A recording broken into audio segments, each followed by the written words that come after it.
Bonjour tout le monde, c'est votre topo des marchés du 28 janvier 2022. Moi, c'est Éric Fournier, directeur département grains et commodités chez Bernard Breton, une entreprise de Saint-Narcisse de Beau-Rivage en Chaudière-Appalaches.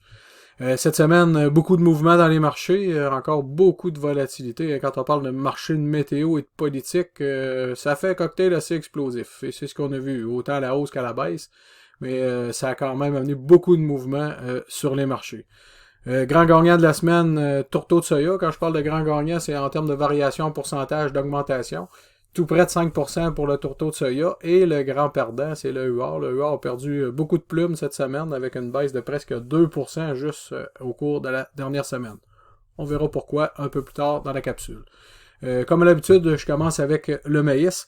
Cette semaine, pas tellement de grosses nouvelles fraîches pour le maïs, autre que la météo qui continue de maintenir la pression et le climat politique aussi avec l'Ukraine qui amène une certaine volatilité sur le prix du maïs parce que l'Ukraine est un exportateur quand même important de maïs qu'on verra un peu plus tard. Au niveau des ventes à l'exportation de la dernière semaine, ils ont été quand même, c'est dans les plus grosses qu'on a eues là, depuis le début de la campagne, on parle d'1,4 million de tonnes, donc c'est quand même intéressant. Il y a une certaine... est-ce que les acheteurs sont en train de se couvrir par précaution, ce qui pourrait se passer avec l'Ukraine? On verra, est-ce que ça va se maintenir, mais ça pourrait être un élément qui a stimulé les ventes de la dernière semaine. Au niveau des augmentations de la dernière semaine, vous voyez une augmentation de 3,25% au cours de la dernière semaine. Les indicateurs techniques, vous voyez qu'on est encore en mode très fort achat. Nos cadrans sont pas dans le vert. Vous voyez, l'indicateur est bleu. Si on était dans le rouge, ce serait négatif. Mais dans ce cas-là, on est bleu et très fort. Vous voyez, quand on prend les 26 indicateurs, il y en a 10 qui sont au neutre, 16 en mode achat. C'est ce qui fait que notre cadran est en mode fort achat. Il n'y en a aucun des indicateurs présentement qui nous indique des ventes potentielles. Donc, le momentum est extrêmement positif présentement pour le maïs. Côté de la fève soya. Vous voyez le graphique, hein, je vous dirais, depuis le début du mois de décembre, la hausse qui avait été débutée se poursuit. Dans ce cas-ci, c'est une question de météo. Il y a plusieurs analystes qui lancent des chiffres de production pour le Brésil et l'Argentine. Il y en a des extrêmement pessimistes, donc ça vient stimuler les marchés.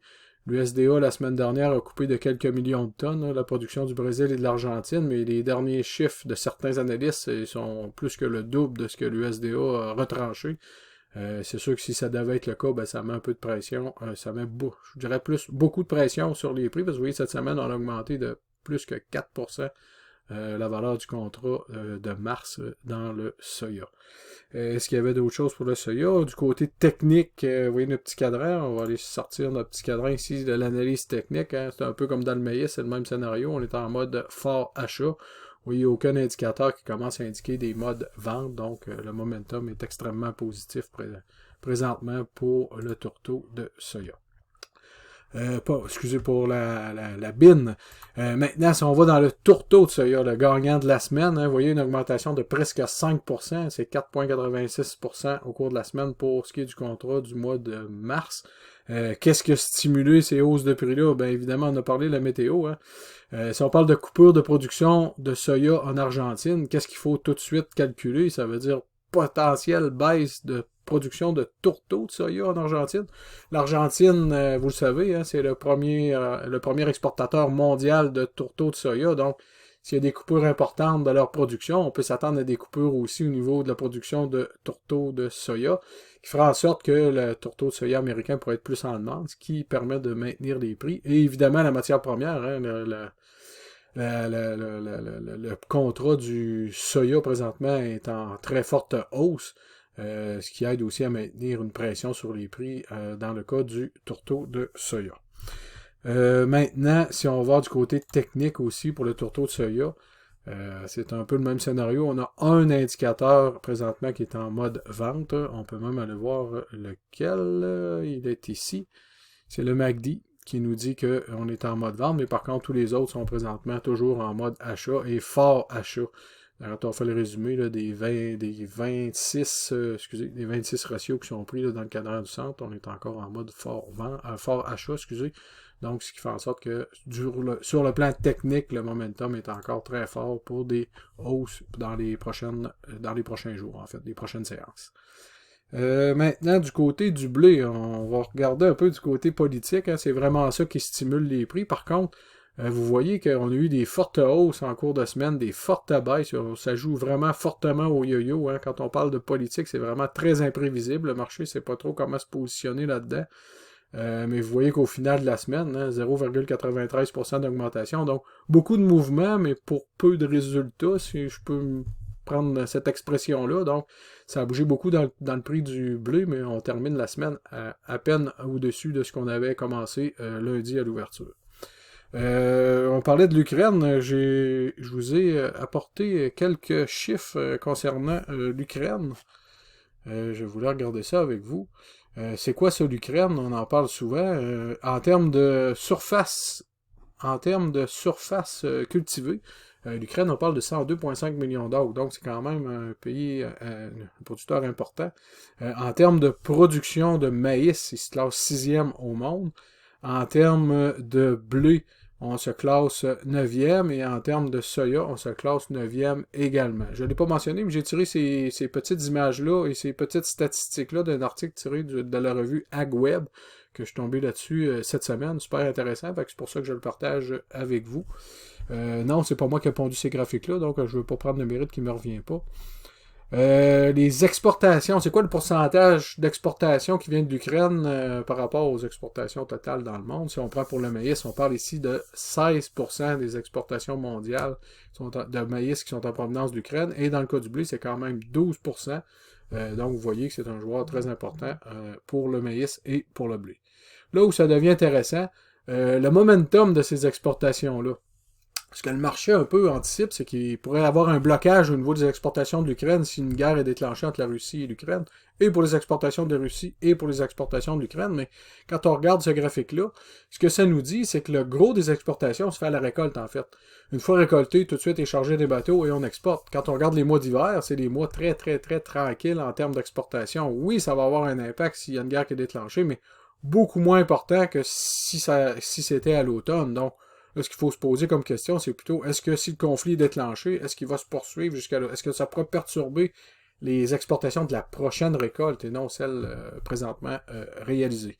Et là où je pense que, curieusement, c'est le blé qui profite le plus de ce conflit-là, parce qu'on associe blé à Ukraine-Russie, mais le maïs, en termes de momentum d'exportation pour l'Ukraine, là, ça peut avoir un impact très important parce que le gros des exportations se fait à partir de la récolte, à aller pratiquement jusqu'à l'été, le mai-juin, donc c'est vraiment cet hiver. Donc, si ça devait se déclencher dans les prochaines semaines et qu'il y aurait un blocage au niveau des exportations de maïs, là, on pourrait avoir un impact important et là, on pourrait avoir un retour vers le marché américain pour compenser. Puis les ventes, on parlait d'1,4 million de tonnes vendues la semaine dernière sur le marché américain. Possiblement qu'il y a peut-être un peu de ça là-dedans, ce qui a fait que les gens veulent quand même se couvrir, ils prennent pas de chance. Donc, ils viennent acheter du maïs américain pour le moment sans savoir, parce que là, on peut acheter en Ukraine, mais est-ce qu'on va être capable de se le faire livrer s'il y a un conflit qui est déclaré? On ne le sait pas, mais ce que je retiens là-dedans, c'est que pour le blé, je pense que l'impact ne sera pas important si c'est réglé d'ici l'automne. Si le conflit est déclenché dans les prochains jours, semaines, là, l'impact va être vraiment significatif, mais sur le maïs et non sur le blé, là. Contrairement à ce que le marché semble nous donner comme indication.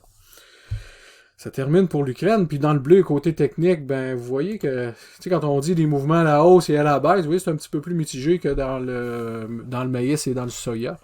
Vous voyez que c'est des indicateurs, on en a 2 qui sont en mode vente, 9 en mode neutre et 15 achats. Donc, on est quand même positif, c'est un momentum quand même positif pour le blé, mais quand même sur le plan technique, il y a des petits drapeaux rouges qui commencent à s'allumer, mais ça fait juste... Je pense que ça nous ramène à la volatilité qu'on a eue au cours de la dernière semaine, des hausses et des bas, des hauts et des bas. Là, donc, ce qui fait en sorte que les indicateurs sont plus mitigés un petit peu, mais c'est quand même en mode achat sur le plan technique pour le tourteau de soya. Maintenant, pour le porc, je voulais, avant de rentrer dans le marché, parce que les prix cette semaine ont touché des sommets, je vous amènerai le graphique tantôt du contrat du mois de juin en dollars canadiens. Vous allez voir, une image vaut 1000 mots. On a fait des nouveaux sommets, mais avant d'aller là, j'aimerais vous parler de quelques petites informations de marché. Premièrement, la proposition 12, juste pour faire un résumé rapide, la proposition 12, c'est en Californie, en fait, que ça se passe. C'était des nouvelles normes pour le bien-être animal, c'est-à-dire pour si tu veux vendre de la viande de porc en Californie, ben ils ont instauré des normes X, Y, Z qui sont très exigeantes, des modes au-delà de ce que de ce qui avait été exigé précédemment, en fait, pour les éleveurs américains. Donc, ce qui fait en sorte qu'à peu près entre 3 et 4% des éleveurs américains qui sont en mesure d'expédier selon ces nouvelles normes-là. Vous avez compris que les éleveurs américains ont tout fait pour essayer de retarder la mise en place de ces nouvelles normes-là. Lundi, c'est tombé en cours en Californie. On a suspendu la loi pour 6 mois, donc on vient de gagner un petit 6 mois pour s'ajuster. Ce qu'il faut comprendre là-dedans, c'est que le défi dans ça, en fait, c'est que la Californie consomme 15% de la production américaine, produit à peu près rien. Donc, on a 2 à 4% des producteurs américains qui sont en mesure d'expédier selon ces normes-là. Donc, vous avez compris qu'on a un trou de au moins 10% qui va être comblé comment? Donc, soit qu'en Californie, on mange plus de porc le temps que les éleveurs s'ajustent, ou il y a un remaniement, tout ça. En tout cas, ça pour dire que là, on vient de gagner 6 mois. Il y a d'autres mesures judiciaires qui sont en cours, donc on verra ce que ça donne. Mais pour le moment, c'est positif pour le porc. Donc, les porcs qu'on n'aurait pas pu vendre en Californie, ben là, on peut continuer à faire ce qu'on faisait avant. Donc, c'est un des facteurs positifs de la semaine, mais vous avez compris que c'est un petit plaster sur le bobo, parce qu'on étire ça de 6 mois. On n'aura pas le temps de tout changer là, en 6 mois, on verra rendu là. Est-ce qu'ils vont avoir joué dans leur règlement, est-ce qu'ils vont avoir assoupli un peu? Ça nous laisse le temps, en tout cas, de réagir face à ça. Autre élément dans le port, le cold storage, niveau, vous voyez sur le graphique, c'est un niveau extrêmement bas depuis le début de la COVID. Vous voyez la petite ligne est vraiment dans le bas. On est en bas de 400 millions de livres. On n'avait pas vu ça, là. C'est un... Je voudrais pas dire que c'est un creux, en tout cas, je peux dire historique. Est-ce que c'est le plus creux depuis que les statistiques sont tenues? Honnêtement, j'ai pas reculé si loin dans le temps, mais des chiffres que j'ai en main, c'est vraiment le plus petit chiffre qu'on avait. Donc, ça veut dire que les abattages, on sent avec des baisses d'abattage de moins 10, moins 12, moins 13% chaque semaine, ben, c'est dur de remplir les congélateurs. Hein, ben, c'est juste le reflet de tout ça qui arrive dans ce rapport-là. Les abattages de cette semaine, on va aller voir ça ensemble. Je vous ai sorti la petite feuille ici. Les abattages de cette semaine, surprenant, un rebond en termes d'abattage. Oui, on reste en bas des niveaux de l'année dernière. Là. Vous voyez la production, on est à 556,9 millions de livres. C'est une baisse de 4,2% sur l'an dernier, mais depuis plusieurs semaines, on roule à 9, 10, 11, 12, 13% sous les niveaux de 2021. Donc, c'est en train peut-être de se passer quelque chose. Est-ce que c'est le fait qu'on avait vraiment ralenti dans les dernières semaines en raison de la COVID qui fait que là, c'est le retour des porcs on pourrait dire, en retard dans les abattages? Les poids nous indiquent pas ça. Si on regarde un petit peu plus bas dans le petit tableau, on a des poids à 293 livres, c'est des poids vivants, là, évidemment. On avait 292 la semaine passée et on avait 293 l'an dernier, donc on est au même point qu'on était l'an dernier. Donc je pense pas qu'il y ait des gros retards au niveau des abattages. Ça va être à suivre dans les prochaines semaines si ce rebond-là se maintient, parce que si vous vous souvenez, l'USDA nous parlait de peut-être moins 5, moins 6% pour le premier trimestre. Ce seraient des chiffres qui seraient plus en ligne avec ce qu'on avait dans le Hogs and Pigs, qui a des moins 12, moins 13%. Donc ça peut devenir un élément négatif, d'autant plus si les exportations ont de la difficulté à s'envoler. Mais par contre, la semaine dernière, les exportations, on a 45 000 j'ai le chiffre ici, attendez un peu, 49 100 tonnes, c'est quasiment 50 000 tonnes qu'on a vendues, dont 15-16 000 au Mexique et 15 ou 16 000 à la Chine. Donc, les Chinois ont été des très gros acheteurs au cours de la dernière semaine. C'est une excellente nouvelle là, pour le maintien des prix. Donc, si la production demeure sous celle de l'année passée, les Chinois rembarquent dans le marché. Ce serait la formule gagnante pour maintenir les prix, en tout cas au cours des prochains mois. Tantôt, je vous ai parlé ici du graphique en dollars canadiens. C'est ce que je voulais vous montrer. On termine la semaine à 275,58. C'est le contrat de juin là, avec le taux de change aujourd'hui. Des prix extraordinaires. Puis si je voulais revenir aussi, ouais, je vous ai négligé l'aspect technique. Je me promène aujourd'hui. On va essayer d'être moins brouillon la prochaine fois. Ici, vous voyez, on est en mode achat. Deux indicateurs en fait qui sont en mode vente. 10 neutres, 14 en mode achat. Donc, le momentum est encore très positif dans le port.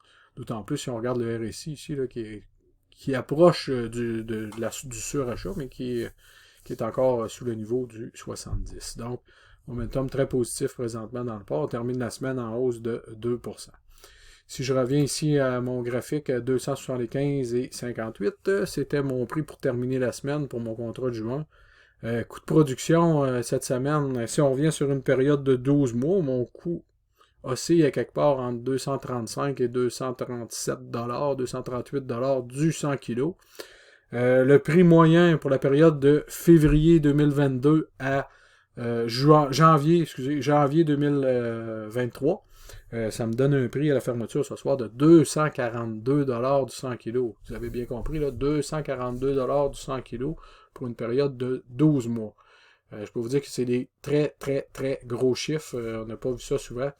Le bémol là-dedans, c'est vraiment le coût de production. Par contre, le coût de production, là, on est passé par-dessus. La bonne nouvelle là-dedans, c'est que là, finalement, on le disait, dans les dernières semaines, on est proche, on tourne légèrement ou égal au coût de production, mais on a finalement passé au-dessus de ce coût de production-là par une marge de 5 à 6 là, avec les fermetures de ce soir. Donc, si les prix du porc peuvent se maintenir, le prix des grains devait reculer dans les prochaines semaines. Je vous dirais que pour bloquer des marges, le timing s'en vient pas mal assez excellent. Ça terminerait pour le porc. Petit élément que j'ai oublié, je suis allé vite, là, la marge, je ne sais pas si j'en avais parlé tantôt, mais les éleveurs de porc américains terminent avec une marge de 25 $ par porc pour l'année 2021, selon le modèle de l'Iowa State University. Dollar canadien, le grand perdant de la semaine. Hein. Vous voyez la dégringolade sur le graphique, ça a dégringolé et ça a fait mal. Qu'est-ce qui cause cette dégringolade-là? Ben, je vous dirais qu'il y a eu une déception cette semaine au niveau des taux directeurs. En tout cas, plusieurs s'attendaient à ce que la Banque du Canada nous annonce une première augmentation de taux d'intérêt, ce qui n'a pas été le cas. On a laissé le taux stable à 0,25% comme il est depuis des mois. Ce qui fait en sorte que sur la nouvelle, le dollar a reculé. Parce qu'on s'attendait à des hausses, donc c'était une nouvelle négative pour le dollar. Et la Fed se réunissait aussi cette semaine. De ce côté-là, on ne s'attendait pas nécessairement à des hausses de taux. Ce qu'elle n'a pas fait d'ailleurs, là, les deux banques centrales ont laissé les taux inchangés. Par contre, on sait qu'ils nous ont annoncé des hausses très, très, très probablement pour le mois de mars. Un peu comme la Banque du Canada. Donc, on avait une avance, comment je pourrais vous dire ça? On avait comme une avance de peut-être 6 mois sur les Américains en termes de hausse de taux d'intérêt qui vient de s'effriter. Donc, ça, c'était positif pour le dollar canadien, faire monter la valeur du dollar canadien. Mais là, si on se met à... Si les hausses de taux sont vraiment synchronisées avec les taux américains, ben vous comprenez que l'impact de hausse de taux va devenir assez négligeable sur le taux de change parce qu'on va suivre la même courbe. À moins qu'on augmente nos taux plus rapidement. Autrement dit, que les bouchées soient plus grosses au Canada à chaque fois qu'on les augmente, mais si on suit le taux américain, si on s'en va égal avec... Si on regarde l'écart qu'on a actuellement, en fait, là, si cet écart-là, ça ne grandit pas, ça va être difficile pour le taux de change d'augmenter là-dessus ou même de diminuer, parce que là, si on augmente, les Américains augmentent et on garde l'écart qu'on a actuellement, ça reste neutre, en fait, là, pour le taux de change. Autre élément négatif, je vous ai mis ici le petit graphique, hein, la bourse, les bourses américaines, le marché des actions. Ici, c'est le SP500. Vous voyez la dégringolade hein, depuis le début de l'année. C'est 8, quelques pourcents là, de chute. On a eu un petit rebond cette semaine, là, mais c'est sûr qu'à chaque fois que la bourse recule comme ça, le dollar canadien, normalement, suit la même direction parce que ça veut dire que les gens se retirent du marché. Donc, il y a une demande pour le dollar américain qui fait en sorte que ça redonne de la valeur au dollar américain. Donc, évidemment, le dollar canadien, là-dessus, recule. Donc, c'est un autre élément important pour ce qui est du dollar canadien. Prix du pétrole, là, on ne peut pas dire que c'est le prix du pétrole présentement qui plombe le dollar canadien, parce qu'on est à 87 $ du baril. C'est pas là le problème. C'est vraiment question de marché boursier, de demande et de taux d'intérêt, une déception au niveau des hausses de taux annoncées. Ça terminerait pour cette semaine. J'espère encore une fois que ça vous a plu. Puis je vous relance encore. J'ai pas encore eu de questions à répondre dans la capsule. Si vous êtes gêné, faites-vous-en pas. Hein. Il n'y aura pas de nom. C'est très, très, très anonyme comme principe. Mais en tout cas, si vous voulez en profiter, poser des questions, des choses qui n'ont pas été couvertes ou qui ne sont pas couvertes chaque semaine, gênez-vous pas. Vous pouvez m'appeler au 418-882-6995. Vous pouvez m'écrire au efournier@bernardbreton.com.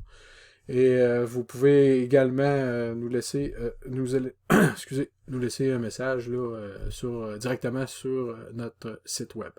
Je vous invite à le visiter d'ailleurs, notre site web, www.bid-agri.com. N'oubliez pas notre chaîne YouTube. Et si vous n'avez pas le temps de le regarder en visuel, on a la version auditive sur Spotify également. Et puis vous avez aussi, tous les podcasts sont disponibles maintenant sur le site. Donc vous vous rendez sur le site web et tout est là. Donc sur ce, je vous souhaite une excellente fin de semaine. Puis on se reparle la semaine prochaine. Merci, bonjour.